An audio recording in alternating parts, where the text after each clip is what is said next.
қарор аст ба зудӣ ниҳоди вижаи мудирияти нақбҳо дар тоҷикистон таъсис шавад. ба нақл аз Азия плюс ин ниҳод дар чорчӯби вазорати нақлиёт ва кумитаи давлатии сармоягузорӣ ва идораи амволи давлатӣ фаъолият мекунад ва вазорати молия онро ҳимояти молӣ хоҳад кард. бар асоси оморҳои расмии Тоҷикистон таи солҳои ахир ва бо истифода аз сармоягузории хориҷӣ 5 нақб дар нуқтаҳои мухталифи Тоҷикистон сохта шудааст. тӯли ин нақбҳо дар маҷмӯъ 18 километр ва барои сохти онҳо беш аз $248 миллион ҳазина шудааст.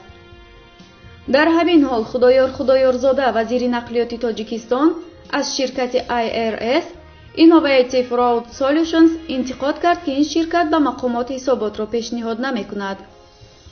тавре нашрияи нақлиёт навиштааст: вазир гуфтааст, аз бемасъулиятии кормандони IRS дар роҳи Душанбе-Хуҷанд танбашавӣ ба вуҷуд меояд ва мошинҳо то 2-3 соат дар навбат меистанд.